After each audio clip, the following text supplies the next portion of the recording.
Hello, everybody, and welcome to another Touchpoint Group Banking App Insights session. And we're looking at the US Tier 1 banks for their November performance. And the focus this month is a little bit on Truist, who have, in general, had a stellar year, taking what was quite a low engaged customer score ranking and ending up in quite a strong position, Tony. But they've had a little bit of a downward blip, haven't they? They definitely have, Glenn. So I'll jump straight in. So one of the things we're looking at, obviously, with US Bank, Capital One, PNC, and Truist across our tier ones.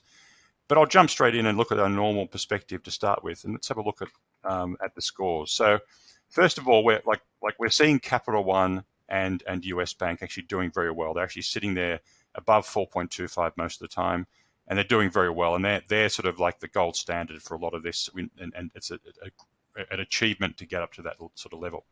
One of the other ones we look at continuously is PNC, and we can see there they dropped away in February, March this year below 3, but they've made a nice gradual incline up until the point now where they're sitting above 4, and if they've hit that barrier, which is normal. When you hit above 4, it's really difficult to get beyond that. It's obviously incremental, small things to get yourself up to that level. So they can, I think, reasonably soon they can compete with Capital One in this sense here. One of the things to look at today, though, is Truist, and obviously BB&T and SunTrust, the combination of those.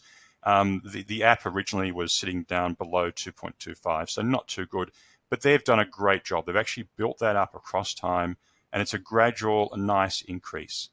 But what we have to look at, though, is a bit of a blip. So we're seeing here that there's a bit of turnaround here in October and November, and it's bringing them back to levels they were in June. So they haven't lost everything, but they need to be aware of what's going on here so that then they can obviously act on that and stop this declining further or being a sort of a more continuous piece.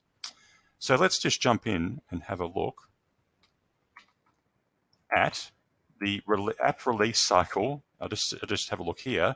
We're looking at December, so the past 12 months for Truist, and what we can see here is the release cycle. Now it's fairly neat. You'd like to see these as fairly neat and consistent. As a new one comes in, say this one here, version 1.7, you expect version 1.6 to drop away. So that's great. They're doing a nice release cycle across the year, and we can see there, version 2.0.1 has also jumped up, and the previous versions dropped away. You want to see that. We've seen with others, though, this isn't normal. We see some others who actually have multiple versions out at the same time, causing inconsistency in the experience for customers. But I want to have a look. This is across the whole year, but I want to focus just on the past few months because that's where that drop has occurred. Let's have a look at what's happened there. So looking here for the end of September, so basically October and November, the 2 months where things have dropped away. And we can see here that version 2.1 is sitting there, that dropped away. So what we're seeing here is, I'd say, version 2.1.1 and this more recent version into November, 2.1.2, is where those issues are occurring. And we can see there the drop away it's a nice release as 2.1.1 is moving out of the way. The other one appears, which is great. You don't have too many versions float around at the same time. But we do see that version 2.0.1 is actually still floating around a bit across time. So not everyone's updating as they should in here as well. What we should do, though, is have a look at what's causing these issues across here. So first of all, let's have a look at version 2.1. Let's have a look here on the right. Now, a very quick way of looking at this is looking at it from this perspective, where we look at it from a concept cloud. So look at sort of how does this look from a perspective overall? What's the theme coming through? We can see a reasonable amount of green. So they were doing well at that really high point 3 months ago. But we can see a few still issues they can still pick up on, like things like push notifications, biometric ID, and a few other things like viewing transactions and things like that are causing issues for some customers. But overall, fairly good, that sort of green haze coming through here. Let's have a look, though, and move forward and look at this 2.1.1. So the next release, what's happened there? What's the view, what's the perspective coming through there? So very quickly, you can see the difference. You can see there's less green. It's mostly red. But we're not, suddenly we've got this thing around poor moving money via the app. So making payments. So there's payment issues coming through.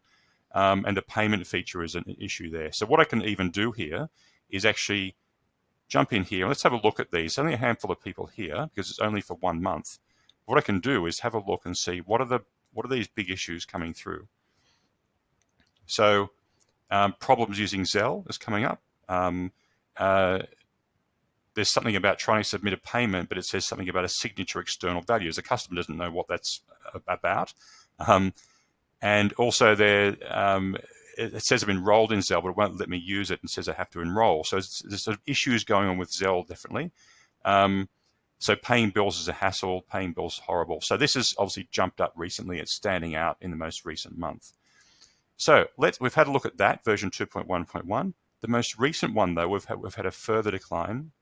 Let's have a look at what's happening inside that. So again, I'll have a look at it from this broad perspective so we can get a sort of a helicopter view of what's going on.